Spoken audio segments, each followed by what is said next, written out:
சரிகமபா நிகழ்ச்சியில இந்த முறை அபிஷேகாவிற்கு பயங்கரமான ட்விஸ்ட் ஒண்ணு நடந்திருக்கு அப்படிங்கிற தகவல் தான் சமீபத்தில கிடைச்சிருக்கு. இந்த வாரம் சரிகமபா நிகழ்ச்சியில என்ன நடந்திருக்கு அப்படிங்கிறது தான் இந்த ஒரு வீடியோல நம்ம பார்க்க போறோம். 1 விசஸ் 1 ரவுண்ட்ல இந்த ஒரு வாரம் கண்டஸ்டன்ட்ஸ் எல்லாருமே பட்டைய கிளப்பியிருக்காங்க அப்படின்னு தான் சொல்லணும். அவ்வளவு பேருமே அவங்களோட 100% எஃபோர்ட்ட குடுத்து பாடியிருக்காங்க.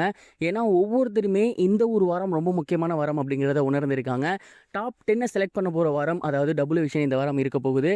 இதனாலேயே கண்டஸ்டன்ட்ஸ் வந்து அவ்வளோ மெனக்கெட்டு பாடியிருக்காங்க. அப்படி பாடுறவங்களுக்கு எப்பவும் போல ஜட்ஜஸோட அந்த கமெண்ட்ஸ் மட்டும் தானா அப்படின்னு கேட்டிங்கன்னா கிடையாது. அதோட சேர்த்து 4 பேர் இருக்காங்களா, அப்போனா மொத்தம் 4 ஓட்டுகள். இந்த 4 ஓட்டுகள் அப்படிங்கிறது யாருக்கு 3 போகுதோ அவங்க தான் வின். ஸோ இந்த வாரம் வந்து ரொம்பவே பரபரப்பாக தான் போயிருக்கு. ஒரு எலெக்ஷனில் எப்படி மடித்து உள்ளே வைப்பாங்களோ அதே மாதிரி தான் ஓட்டுகள் போடுறாங்க. அது யாரோட பேர் இருக்குது அப்படிங்கிறத கடைசியாக எண்ணி பார்க்கும்போது தான் தெரியும்.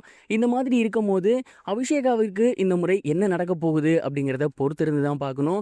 ஏன்னா அபிஷேகா ரொம்ப ரொம்ப சூப்பராக பாடியிருக்காங்க. ஒட்டுமொத்த ஜட்ஜஸும் எழுந்து வந்து ஸ்டேஜுக்கு வந்துட்டாங்க. அவங்க எல்லாருமே வந்து அபிஷேகா கட்டி பிடிச்சி நீ வேற லெவல் அப்படிங்கிற அளவுக்கு சொல்லிட்டாங்க. இந்த மாதிரிலாம் இருக்கும் போது அபிஷேகா தானேப்பா வின்னர் அப்படின்னு நீங்கள் நினைக்கலாம். ஆனால் அங்கே தான் ஒரு ட்விஸ்ட்டு. அபிஷேகா கூட நிருப்பம் அவர்கள் பாடியிருக்காரு. நிருப்பம் எவ்வளவு சூப்பராக பாடுவார் அப்படிங்கிறத நான் சொல்லி தெரிய வேண்டியது கிடையாது.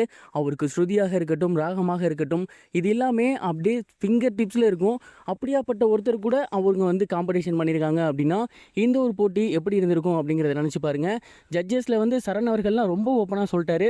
சீரியஸாக நான் யாருக்கு ஓட்டு போடுறேன்னு தெரில, அந்தளவுக்கு இருக்குது. எனக்கு ஒரு பர்மிஷன் கிடைச்சா, ஒரு ஆப்ஷன் கிடைச்சா உங்கள் 2 பேர்த்து பேரையுமே எழுதி நான் கள்ள ஓட்டு கூட போடுவேன் போல். அந்த அளவுக்கு நீங்கள் 2 பேருமே ரொம்ப சூப்பராக பாடியிருக்கீங்க. இந்த ரிசல்ட் அப்படிங்கிறது ரொம்ப ரொம்ப சூப்பராக இருக்க போகுது அப்படிங்கிற மாதிரி சொல்லிட்டாரு. மற்ற ஜட்ஜஸும் அதே தான் சொல்கிறாங்க. ஸோ இவங்க 2 பேர்த்தில் யாருக்கு 3 ஓட்டு கிடச்சிருக்கு, யார் வந்து இந்த செலிப்ரேஷன் கொண்டாட போகிறாங்க அப்படிங்கிற ஏகப்பட்ட ஒரு எக்ஸைட்மெண்ட் அங்கே எழுந்திருக்கு.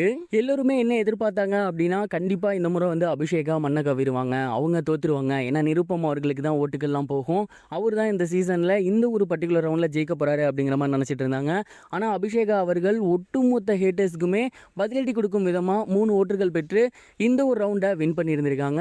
அபிஷேகா அவர்கள் வின் பண்ணுவாங்க அப்படின்னு கண்டிப்பாக அபிஷேகாக்கே தெரிஞ்சிருக்காது. ஏன்னா அந்தளவுக்கு இந்த பேட்டில் வந்து ரொம்பவே டஃப்பாக இருந்துச்சு, நியூட்ரலாகவும் இருந்துச்சு அப்படின்னு தான் சொல்லணும். குட்டி குட்டி மிஸ்டேக்கை வச்சு மட்டும்தான் அவங்க வந்து இந்த மார்க்கை டிக்ரீஸ் பண்ணாங்களே தவிர மற்றபடி 2 பேருக்குமே அந்த ஓட்டுகள் போய் சேர வேண்டிய அளவுக்கு தான் டிசர்வ்டாக இருந்தாங்க.